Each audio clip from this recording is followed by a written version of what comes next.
Agora Brasília, já com a gente, José Maria Trindade. Salve, Zé Maria, bom dia.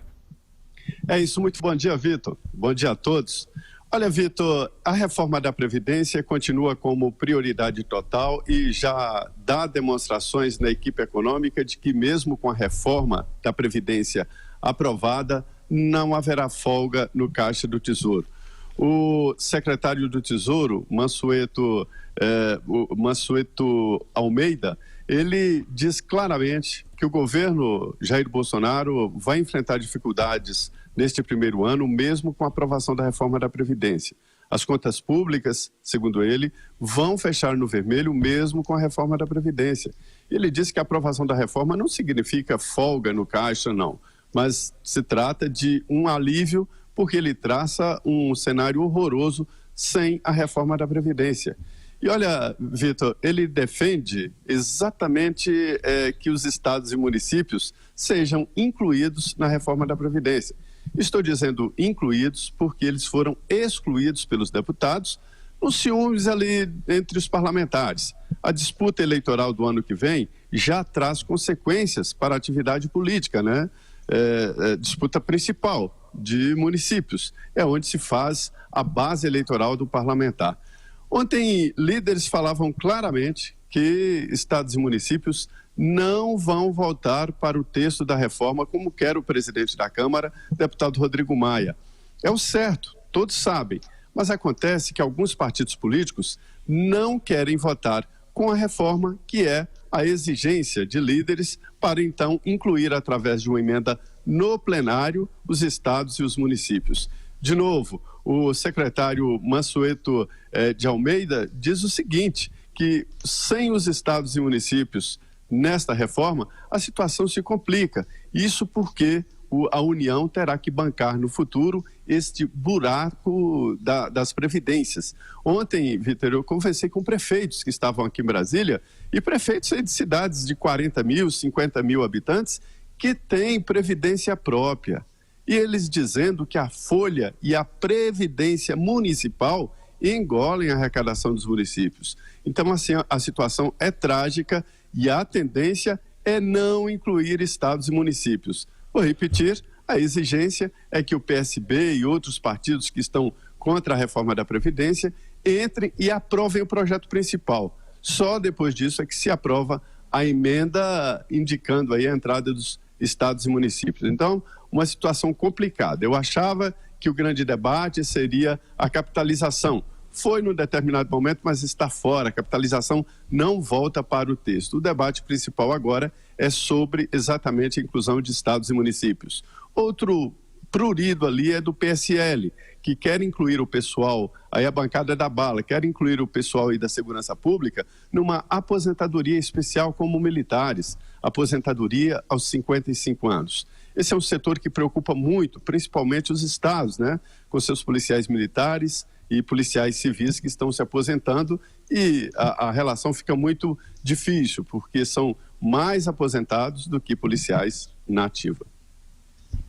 Zé Maria, eu fico impressionado com o seu relato, porque também eu fiquei muito impactado pelas declarações do secretário Mansueto e, de fato, ele foi muito explícito ao dizer que a aprovação da reforma da Previdência vai interromper uma curva de déficit, mas não vai resolver o problema. Então, ele fala que, claramente, o governo não vai retomar, no curto prazo, a sua capacidade de investimento.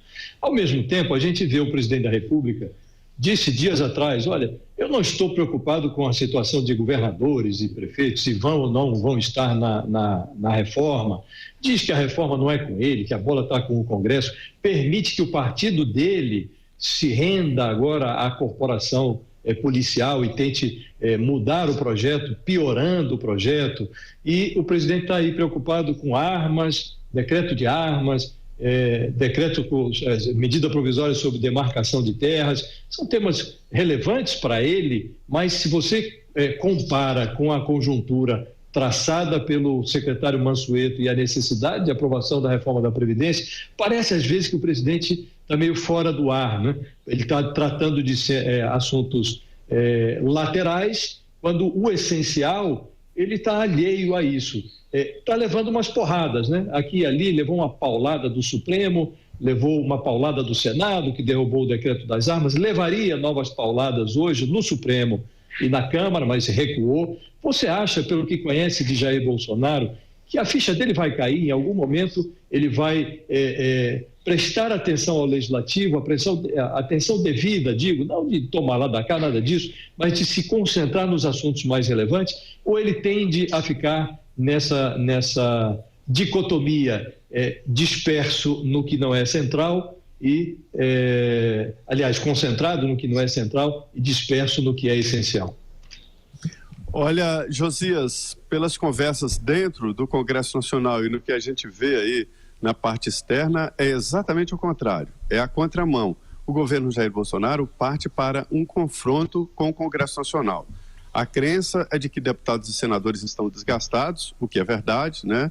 Não estão com apoio da opinião pública e o que me disseram é que a estratégia do governo e dos governistas e dos aliados do presidente é dizer que o Congresso ameaça o governo Jair Bolsonaro, a eficiência do Bolsonaro, e que o Congresso é que é o culpado de tudo que deu errado no governo. A gente já vê aliados do presidente Jair Bolsonaro nas mídias sociais fazendo exatamente esse discurso, né, de confronto com o Congresso Nacional. A opinião geral é de que deputados e senadores fazem de conta que esse caminho não existe, né, ou seja, que não há uma declaração de guerra por parte do presidente Jair Bolsonaro. Mas a tendência é esta, de confronto entre governo e Congresso Nacional cada vez mais forte. É uma pena, viu, Zé Maria, porque nós substituímos o governo de coalizão por um governo o presidencialismo de trincheira, né? O presidente está na trincheira dele, no Palácio, o Congresso está na outra trincheira, do outro lado da praça, e tem uma montanha de problemas no meio. Cada um cava um túnel, o Congresso cava um túnel, o presidente cava outro. Se eles se encontrarem, vão fazer um túnel só. Se não se encontrarem, vão fazer 2 túneis e vão continuar trafegando na contramão. E o interesse público fica em segundíssimo plano. A lenda lá da Ferrovia do Aço em Minas Gerais, onde os túneis não se encontraram, né? É o cenário atual, né? É o cenário atual. E o Congresso Nacional está com sua pauta própria. A gente viu ontem o porta-voz da presidência dizendo que não ia recuar no decreto das armas. Em seguida, horas depois, o ministro Onyx Lorenzoni apresentando aquela saída que a gente falou aqui de um projeto de lei para substituir a regulamentação dos decretos sobre porte e posse de armas, mas é o início de entendimento ali neste assunto. Mas as divergências e resistências continuam e olha, Josias, foi o sentido da eleição e o presidente continua na trincheira da eleição. É isso mesmo, uma pena. O país, eu acho que ganharia se presidente e Congresso descobrissem o valor de um dedo de prosa, de vez em quando é importante.